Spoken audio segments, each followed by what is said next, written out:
এক গ্রামে সামিয়া নামের একটা মেয়ে বাস করত। সামিয়ার বাবা মা সামিয়াকে অনেক আদর করত।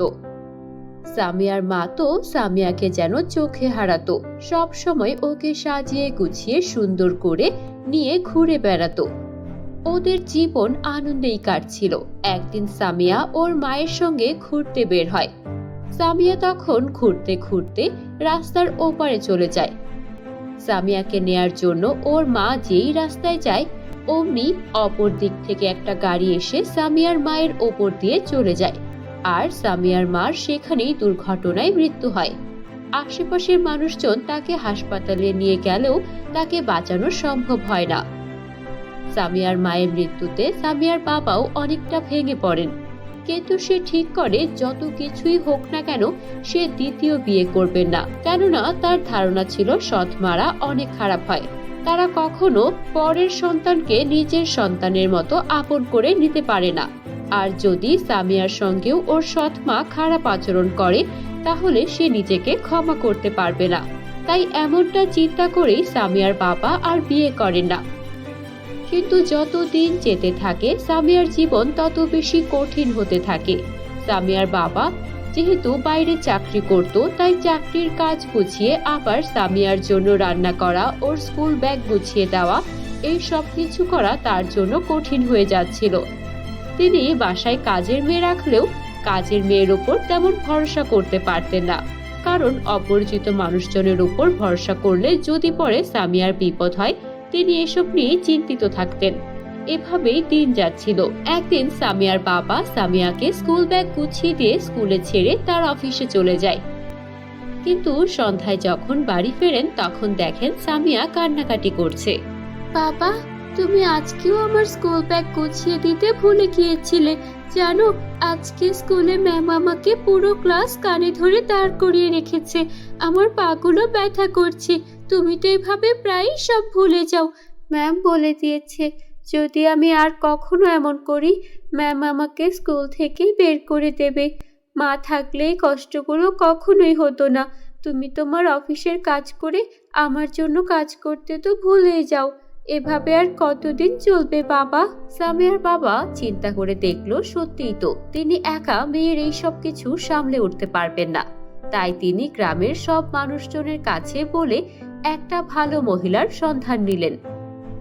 অবশেষে তিনি একজন বিধবা মহিলার সম্পর্কে জানতে পারলেন, যার কিনা নিজের একটা ছেলেও ছিল। তার স্বামী মারা গিয়েছিল। তাই সামিয়ার বাবার মনে হলো হয়তো তিনি মনের দিক থেকে ভালো হবেন, আর তাই সে সিদ্ধান্ত নিল তাকে বিয়ে করবে। অবশেষে সামিয়ার বাবা কবিতা নামের একটা মহিলাকে বিয়ে করে বাড়িতে নিয়ে আসলেন। কবিতা সামিয়ার বাবার সামনে সামিয়ার সঙ্গে অনেক ভালো আচরণ করত, কিন্তু সামিয়ার বাবা বাড়ি থেকে বের হলেই সামিয়ার উপর অত্যাচার করা শুরু করত। এই সামিয়া, তাড়াতাড়ি যা, বাসনগুলো কেচে দিয়ে আয়। এসব তুমি কি বলছো মা? বাবা তো আমাকে পানি ধরতে নিষেধ করেছে। পানি ধরলে তো আমার ঠান্ডা লাগে। ইস, ঢং কত! রাজরানী আবার পানি ধরলে ঠান্ডা লাগে। তুই যদি এখন থালা বাসন না ধোস আমি তোকে মারতে মারতে তোর ঠান্ডা কেন হাত পা ভেঙে দেবো, যা বলছি। ঠিক আছে। আর খবরদার, তোর বাবাকে যদি এসব কিছু বলতে যাস না, তোর বাবা যদি ঘর থেকে বের হয় তখন আমি তোকে মেরে মাটিতে পুঁতে দেব। আমি তোকে দিয়ে কাজ করাই, এই কথা তোর বাবাকে ভুলেও বলবি না। সামিয়া নিরুপায় হয়ে কাজ করতে শুরু করে। এভাবে রাত দিন সৎ মা সামিয়াকে দিয়ে কাজ করাতো। এমনকি সৎ মা কবিতার একটা ছোট ছেলে ছিল, তার নাম ছিল কবির। কবিরও সামিয়ার সঙ্গে খুবই খারাপ আচরণ করত। সামিয়ার বাবার বাড়িতেই থাকতো, অথচ সামিয়াকে কাজের মেয়ের মতো করে ওরা রেখে দিয়েছিল। সামিয়াও ভয় পেয়ে ওর বাবাকে কিচ্ছু বলতো না। এভাবেই দিন যাচ্ছিল। একদিন সামিয়া সন্ধ্যাবেলা কান্না করতে করতে একটা গাছের নিচে বসেছিল। তখনই সেখানে একটা মিষ্টি মেয়ে সামিয়ার কাছে আসে। কে তুমি? এই সন্ধ্যাবেলা এখানে কি করছো?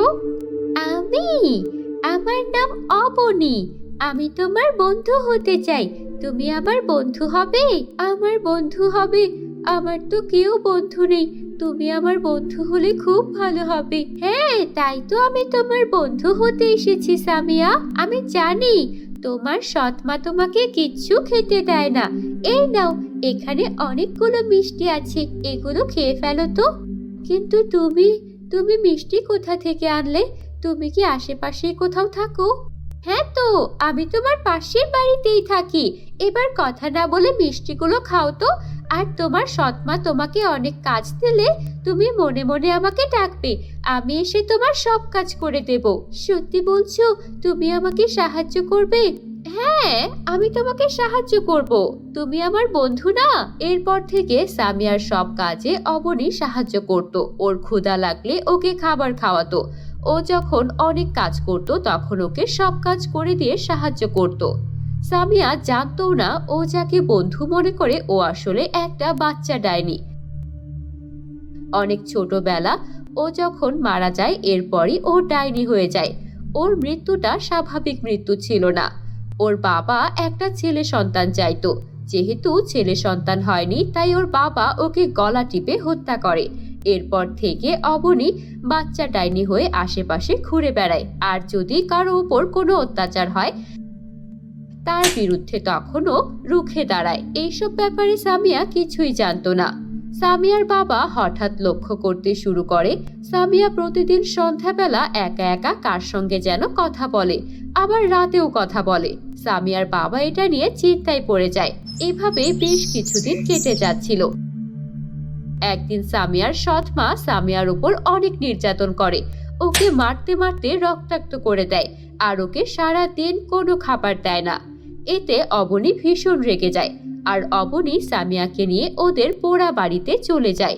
এদিকে সামিয়ার বাবা রাতে বাসায় এসে সামিয়াকে যখন খুঁজে পায় না তখন অনেক চিন্তায় পড়ে যায়। সামিয়ার মা, আমার সামিয়া কোথায়? ওকে কোথাও কেন দেখছি না? তোমার মেয়ে কোথায় আমি তা কি করে বলবো? গিয়ে দেখো কোথায় চলে গেছে। আমি তো দেখি প্রতিদিন সন্ধ্যায় আর রাতে কোথায় কোথায় ঘুরে বেড়ায়। এই মেয়ের মতিগতি ঠিক না। তুমি আমাকে এসব কেন বলছো? তুমি তো ওর মা, তুমি কি ওর একটু খেয়ালও রাখতে পারো না? আমিও দেখেছি সামিয়া একা একা কার সঙ্গে যেন কথা বলে। আমার কিছু ঠিক লাগছে না। কোনো ভূত প্রেত নয় তো? আমার সঙ্গে এখনই তান্ত্রিকের কাছে চলো। আমি তান্ত্রিকের কাছে গিয়ে খবর নেব আমার সামিয়ার উপর কোনো ভূতের আছর হয়েছে কিনা। এই ভেবে সামিয়ার বাবা গ্রামের তান্ত্রিকের কাছে গেল। গ্রামের তান্ত্রিক ধ্যান করে জানতে পারলো সামিয়া এতদিন ধরে ওই গ্রামেরই বাচ্চা ডাইনি অবনীর সঙ্গে ঘুরে বেড়াতো আর অবনীর সঙ্গেই ওর বন্ধুত্ব ছিল।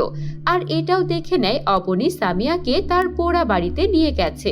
তারপর তান্ত্রিক সাধনা করে সেখানে অবনীকে প্রকট করলো। এই অবনী, তুই ওদের মেয়েকে কেন তোর কাছে নিয়ে গেছিস? তুই তো আমাকে কথা দিয়েছিলি তুই এই গ্রামের কারো কোনো ক্ষতি করবি না, তাই তো আমি তোকে ছেড়ে দিয়েছিলাম। হ্যাঁ, আমি কথা দিয়েছিলাম, কিন্তু তুমি কি জানো এই সামিয়ার মা কতটা নিষ্ঠুর? ওকে একবেলাও খেতে দিত না।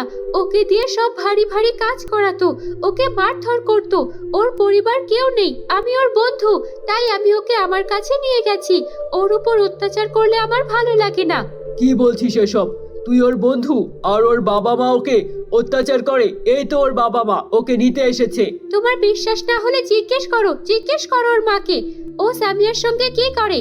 এই শয়তান মহিলা, নিজের ভালো চাস তো সব সত্যি স্বীকার কর, নয়তো আমি তোর ঘাড় মটকে খাবো। ডাইনি বাচ্চার কথা শুনে সামিয়ার সৎমা অনেক ভয় পেয়ে যায় আর সবকিছু স্বীকার করে নেয়। কি তার মানে এতদিন তুমি আমার মেয়ের উপর অত্যাচার করেছো? তোমারও তো একটা ছেলে আছে। আমি ভেবেছিলাম তুমি যেহেতু একটা মা তাই তুমি আমার মেয়ের উপর কখনো অত্যাচার করবে না, কখনো ওকে কষ্ট দেবে না। কিন্তু আমি ভুল ছিলাম। তুমি আর তোমার ছেলে মিলে আমার মেয়ের উপর এত অত্যাচার করেছো। বেরিয়ে যাও এখন এই বাড়ি থেকে। তোমাকে আমি আর আমার বাড়িতে রাখবো না। আমি তোমাকে কালই ডিভোর্স পেপার পাঠিয়ে দেব। এই বলে সামিয়ার বাবা সামিয়ার সৎ মা আর তার সৎ ভাইকে বাড়ি থেকে বের করে দেয় আর ওদের ডিভোর্সও দিয়ে দেয়। অন্যদিকে তান্ত্রিককে এটা অনুরোধ করে তান্ত্রিক যেন অবনীর কোনো ক্ষতি না করে। এরপর থেকে অবনী আর সামিয়া আগের মতোই বন্ধু হয়ে একসঙ্গে খেলা করত। অবনী সামিয়ার সব খেয়াল রাখতো, ওর খাওয়া দাওয়া থেকে শুরু করে ওর স্কুলের পড়াশোনা সবকিছু। এভাবেই সামিয়া ওর ডাইনি বন্ধুর সঙ্গে মিলেমিশে হাসি আনন্দে বাকিটা জীবন কাটাতে থাকে। বন্ধুরা, গল্পটি তোমাদের কাছে কেমন লেগেছে? ভালো লাগলে একটা লাইক করে দিও। আর আমাদের চ্যানেলে নতুন হয়ে থাকলে আমাদের চ্যানেলটিকে সাবস্ক্রাইব করে পাশে থাকা বেল আইকন অন করে দাও।